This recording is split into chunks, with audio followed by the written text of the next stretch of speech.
popular social media catchphrase among some Christians is, "You don't have to go to church because you are the church." And while I understand that sentiment, there's a big difference between being the church and going to church. If we are truly the church, then we should be getting together with other believers regularly. But why? What does that look like? Do we have to go to a building to go to church? With the rise of online church attendance, this has become an increasingly important question, and I'm going to attempt to not make a lot of people a lot of angry as I answer it.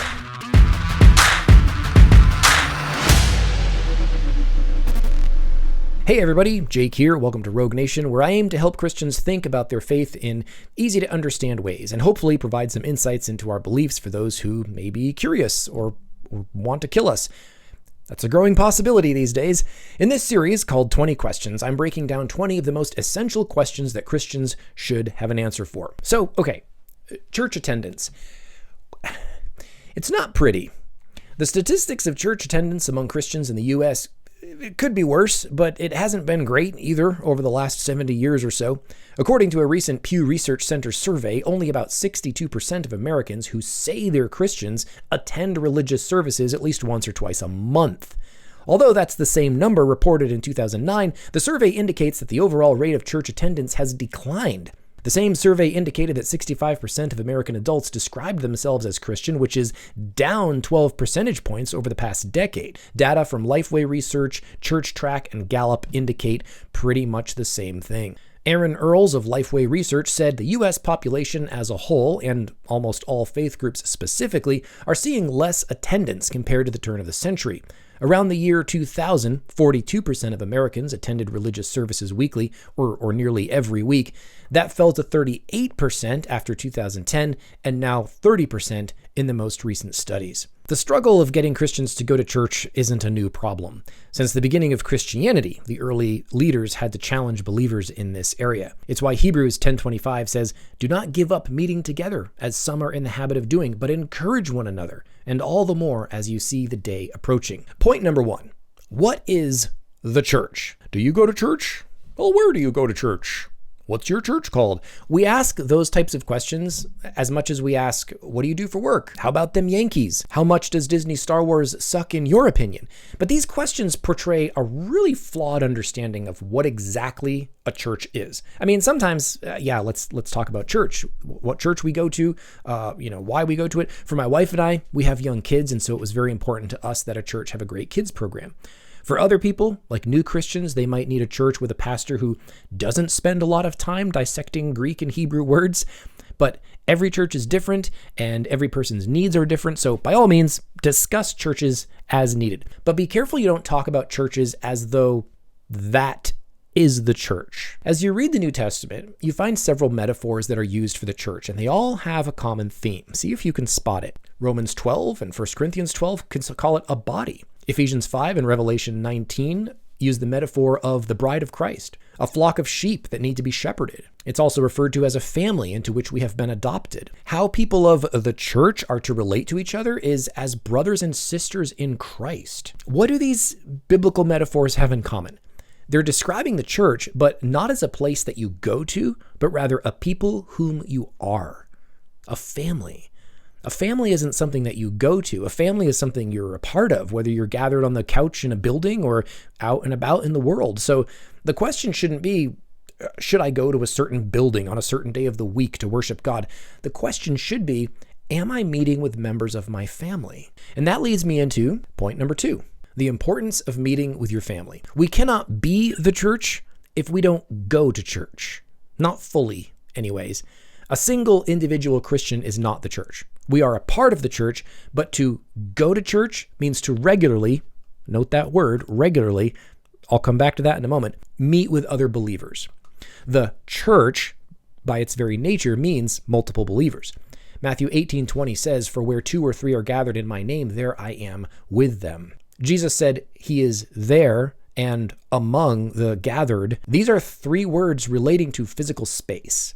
And if we continue on with the metaphor of family and relationships, it's not hard to hear God calling us to physically and literally meet together with other believers. And that's point number 3. God has told us to do this.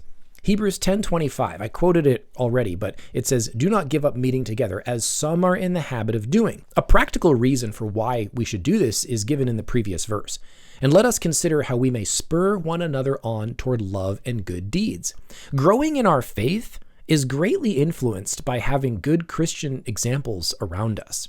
This is partly why the Great Commission was to make disciples. This isn't merely a command to talk about Jesus to non-believers. It's also a call to inspire and encourage our Christian brothers and sisters. In order to do that, you have to be around them. Something about this passage that not many people pick up on is that this verse specifically disapproves of Christians who fail to meet with other Christians. It says, some are in the habit of not meeting together. The Greek term used here is ankata lepo. And yeah, I probably butchered that pronunciation. It means to abandon or forsake or neglect. It implies a failure to do something that we should be doing. And also, consider this. One of the biggest commandments Jesus gave was in John 15:12. Love each other as I have loved you. You can't love others if you're not in community with them. And that brings me to point number 4. Follow the biblical example. You should go to church because that's what the early believers did. This pattern was assumed by Jesus and then followed by his disciples. In Acts 2:42, it says they devoted themselves to the apostles' teaching and to fellowship, to the breaking of bread and to prayer. Now, back then, they had no designated church building, but the Christians would still meet together in their homes and in the temple courts, and they did this regularly. How often? Well, the NIV translation of Acts 2:46 says every day. Now, exactly how regularly modern Christians should meet is a discussion for another time, and it involves a lot of practical nuances such as culture and jobs and families and travel distances and a host of other things. The point is, gathering together shouldn't be sporadic. It shouldn't be something that we do only on Christmas, Easter, and Mother's Day. It needs to be at regular intervals so that Christians can share life together. Point number 5.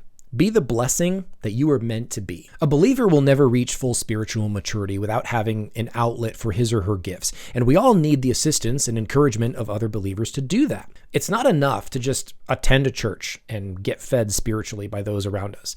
I mean, you might experience seasons of that, but we should be involved in some type of ministry to others using the spiritual gifts God has given us to be a blessing. And we need to give other people in the church the chance to be a blessing to us. It is the job of pastors and elders and teachers to minister to you, to bless you, to show up for you with meals when you have a baby or support when a loved one dies, to care for our needs when we're down and out and help us back up on our feet. In order to be fed by their teaching and encouragement, you've got to be present with them. And believe me, I know how hard this can be. I'm an introvert. I don't like going out. I don't like meeting with people. It exhausts me. But here's the thing. It's not all about me. But we also need the opportunity to be spiritually encouraged by our fellow Christians and to be an encouragement to them. Maybe that's hard for you to do because you've been hurt by some church members. That's always a tough situation. And I think that particular point is a much longer conversation. But for now, try to understand that Christians aren't perfect. Like all human beings, they're going to make some mistakes. Some of them have personalities that rub you the wrong way. Some of them don't talk nicely. Some of them smell funny. Some of them are like me. But you still need to experience God's word in a community. Famous evangelist Billy Graham said, "Remember, when we come to Jesus Christ, we don't only become connected to him, although that is an important truth. We also become connected to each other, to all those who have put their faith and trust in him. We belong to them and they belong to us, and we need each other." Because, point number 6, when you're alone for too long, you get weird. Proverbs 18:1 says, "An unfriendly person pursues selfish ends, and against all sound judgment starts quarrels." This word unfriendly comes from the Greek word parad, and it means to separate, divide, or isolate. When we do this for too long, we become our own echo chamber for all the thoughts in our head. Bitterness bounces around inside with no outlet. And when we don't talk about the things that bother us with other people, we can't get perspective. Confusion about certain doctrine can set in and corrupt our theology. It's dangerous to remain isolated. In fact, being alone is the very first thing in the Bible that God calls not good. During the creation story, right, everything was good. Adam was perfect. He was going around caring for the earth, naming the animals. The lions were perfect. The sunflowers were perfect. Everything was very good. But after a period of time, Genesis 2:18 says that God looked at man and said, "It is not good for the man to be alone." Now, this isn't referring specifically to the male gender, okay? Lots of people like to make jokes that God considered it dangerous for men to be left to their own devices, and that's why he brought a naked woman into the picture. But the original Hebrew isn't a commentary on gender. It's a commentary on human nature and the need God has given us for relationships. It's not good for human beings to be isolated from one another. We need each other. If it's not possible for you to do that due to physical circumstances or mental health reasons, God understands. But this is where everyone needs to be honest with themselves and determine what God has put on their hearts when it comes to fellowshipping with other believers. The point is that you do what you can do. And that sort of brings me to my final point. Can we meet online? Okay. This is an odd question for several reasons. Number one, not everybody is clear on the definition of online church. So here it is. I was actually working for a church in 2020 when the so very wise governments of the world decided to force everyone to stay inside. And I was part of the team responsible for figuring out how to stream our church services. Online church can refer to the many different ways in which churches broadcast their services on the internet. Many stream their services live on social media. Others pre-record their services and then upload them to their website at a specified time. Others use Skype or Facebook, but whether it's pre-recorded or streamed live, for it to really be, online church, there needs to be a social component, which means a chat window or the live comments section on YouTube or Facebook. If there's no way for the people watching to be able to interact, to say hello or post a question or a prayer request, it's hard to call it online church. If that component is missing, it's just a streaming video, no different than a Bible study on Right Now Media or the Bible app or something. Church needs to be more than that. It's also a difficult question to answer because online church is still fairly new, and we don't know the long-term ramifications of its pros and cons yet. According to Barna, around 20% of church attenders only watch church online. About 26% do both. The rest, 54%, only attend in person. And although some research seems to show that those who attend church online didn't stop attending in person due to convenience, other data suggests otherwise. According to a study by Pew Research, 21% of church attendees are still using a virtual attendance as a substitute for in-person attendance. This can be attributed to the ease of digital engagement, continued health and safety concerns, and the increasing quality of live-streamed services. Granted, this quote is from an article that's a couple years old, so it was much closer to COVID times, but there's a guy in my church who in 2025 claimed that he and his family got lazy about church attendance, and he began watching exclusively online because it was just easier. After several months, God convicted him that he had to do better. And he woke up one morning, got his family to church, and now they come every week. So, online church, The verdict is still out on exactly what kind of an impact online church is having on the well-being of Christian relationships. But I think the more important question we should be asking right now is online church biblical? Consider this. The word church comes from a Greek word ekklesia, which means to call out or the called out ones. When you watch church online, you're not being called out. You're at home, you're comfortable with your coffee and your pajamas, you don't go out.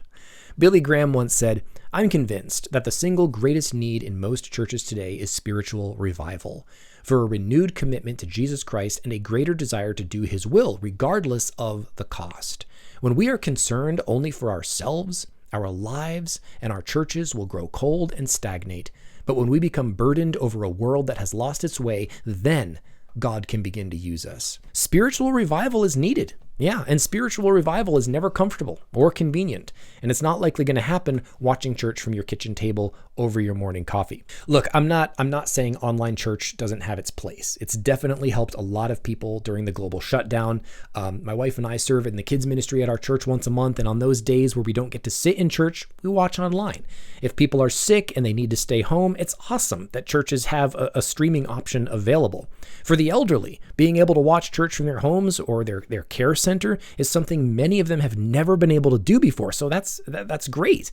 I don't think streaming church services online should go away, and I'm not saying we should never use it as a tool to participate in church, but the danger I perceive is the increased risk of isolation when it comes to staying home, to watch church online. Making this the norm rather than the exception runs the risk of parad, of isolating and separating ourselves from the potential benefits of fellowshipping with others.